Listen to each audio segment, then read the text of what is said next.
हे good evening friends, आपका स्वागत है आपके अपने चैनल राजीव स्टॉक मोटिवेशन में। फ्रेंड्स, आज की वीडियो में मैं बताने वाला हूँ एक्साइड इंडस्ट्रीज लिमिटेड के बारे में डिटेल एनालिसिस, क्योंकि ये स्टॉक जो है काफ़ी बेहतरीन होने वाली है। स्टॉक काफ़ी अच्छी स्टॉक मानी जा रही है। बैटरीज के अंदर में अच्छा परफॉर्म करती हुई दिखाई पड़ रही है लास्ट 6 मंथ के अंदर। सो वीडियो में पूरा बने रहें, स्किप ना करें, और चैनल पे नए हैं तो प्लीज़ फटाफट सब्सक्राइब कर ले। एक्साइड इंडस्ट्रीज़ के अंदर अगर 1 मंथ की चार्ट पैटर्न्स के ऊपर ध्यान दें तो एक्साइड इंडस्ट्रीज़ के अंदर 8.52% की तेज़ी दिखाई पड़ रही है, और जो मौजूदा प्राइस है 190.50 के प्राइस के ऊपर एक्साइड इंडस्ट्रीज चल रही है। बाकी प्रिडिक्शंस 6 महीने की देखिए, काफ़ी लोगों ने अच्छा प्रिडिक्ट किया था एक्साइड इंडस्ट्रीज़ के रिगार्ड्स में, जो है कि अच्छी प्रिडिक्शन थी, जहाँ पे एक्साइड इंडस्ट्रीज़ अच्छी मूव कर रही है। वैसे अगर कंपनी के फिनेंशियल चेक करें तो market capitalization 16,000, 1 crore, P ratio 3.49, जो कि वेरी वेरी लेस है, जो कि बहुत ही कम वैल्यूएशन के ऊपर आपको मिल रही है।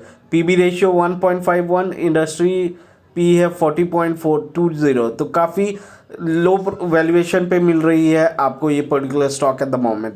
रेवेन्यू के ऊपर ध्यान दीजिए तो रेवेन्यू कंसिस्टेंट है, एकदम कंसिस्टेंट है, मगर मेन प्रॉब्लम है प्रॉफिट। क्योंकि देखिए, अगर रेवेन्यू कंपनी जनरेट कर पा रही है और वहाँ से अगर प्रॉफिट नहीं बना पा रही है, तो वहाँ पे बहुत सारे फैक्टर्स होते हैं कंपनी के अंदर, जैसे डेट कितनी है और कंपनी के अंदर क्या करंट लेवल पे क्या सिचुएशंस बनी हुई, सारी चीज़ों के ऊपर ध्यान देना होगा। जैसे यहाँ पे देख सकते हैं, यही मेन चीज़ है कि जैसे पर्टिकुलर स्टॉक जैसे एक्साइड इंडस्ट्रीज़ के अंदर अगर प्रॉफिट की बात करें तो कि जितना रेवेन्यू जनरेट कर रही है प्रॉफिट, उसके मुकाबले तो एकदम कुछ भी प्रॉफिट जनरेट नहीं कर रही है, नेट प्रॉफिट।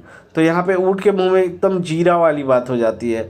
मार्च के क्वार्टर्स के अंदर में एक्सेप्शनल है, उसके बाद फिर एकदम नीचे है। तो ये सारी चीज़ें जो है फैक्टर्स ज़रूर होती है, बट हाँ, आने वाले टाइम में हो सकता है कि एक्साइड इंडस्ट्रीज़ के अंदर, क्योंकि लास्ट 6 मंथ के अंदर देखिए मोमेंटम बरकरार बना हुआ है, तो हो सकता है आने वाले टाइम में भी आपको ऐसी सिचुएशन दिखाई पड़ सकती है। बाकी बुक वैल्यू के ऊपर ध्यान दें तो करेंटली बुक वैल्यू जो निकल के आ रही है 129 रुपीज़ की, जो कि एक्सेप्शनली गुड है। डिविडेंड यील्ड भी है 1%, सो डिविडेंड भी देती है कंपनी। आरओई आरओसी दोनों ही ठीक ठाक है।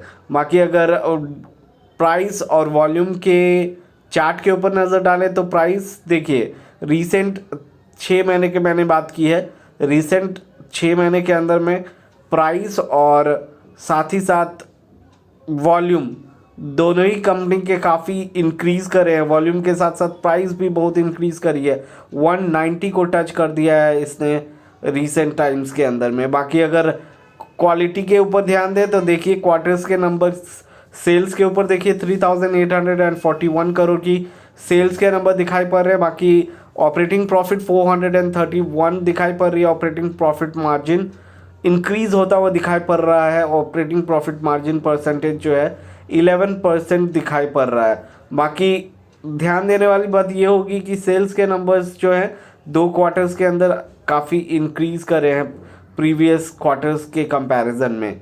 बाकी अगर इंटरेस्ट के ऊपर आए तो इंटरेस्ट जो है करेंटली 18% है, और अदर इनकम सोर्स भी बढ़ी है कंपनी की दिस क्वार्टर, सितंबर क्वार्टर्स के अंदर में 36 करोड़ का दिखाई पड़ रहा है। प्रॉफिट बिफोर टैक्स काफ़ी इंक्रीज़ करी है लास्ट क्वार्टर के अंदर से 326।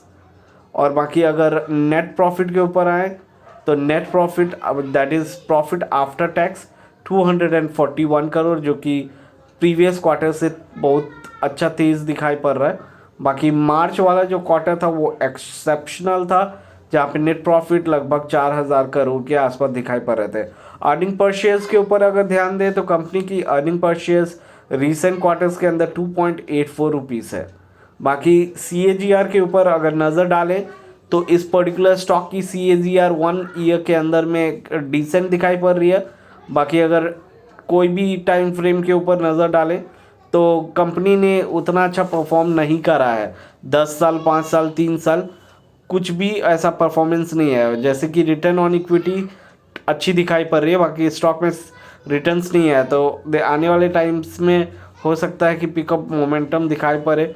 बाकी अगर प्रोमोटर्स के देखिए प्रोमोटर्स के होल्डिंग्स पे ध्यान दें तो कंसिस्टेंट बनी हुई है प्रोमोटर्स की होल्डिंग्स के अंदर में कोई चेंजेस दिखाई नहीं पड़ रहा। बाकी अगर एफ की डेटा के ऊपर आए तो एफ के अंदर 10.40 दिखाई पड़ रहा है और DIS 17.83 जो कि प्रीवियस क्वार्टर्स के अंदर से कम होती हुई दिखाई पड़ रही है। पब्लिक के अंदर 24.18। बाकी अगर टेक्निकल्स के ऊपर आते हैं जो कि बहुत ही इम्पोर्टेंट फैक्टर होता है कोई भी स्टॉक के अंदर, टेक्निकल इंडिकेटर क्या शो कर रही है इस पर्टिकुलर स्टॉक के अंदर।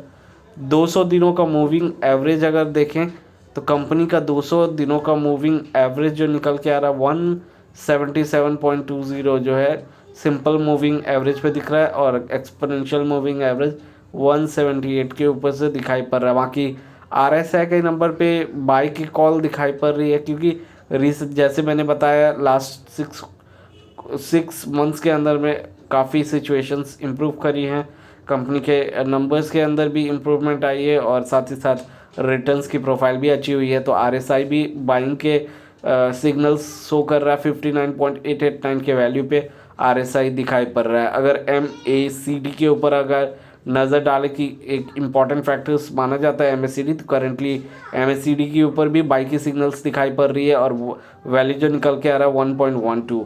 बाकी वीडियो कैसा लगा प्लीज़ कमेंट करके बताएं। चैनल पे नया है तो प्लीज़ सब्सक्राइब करें और इस वीडियो पे अंत तक रहने के लिए आपका तहे दिल से मैं शुक्रिया करना चाहता हूँ। Thanks for watching.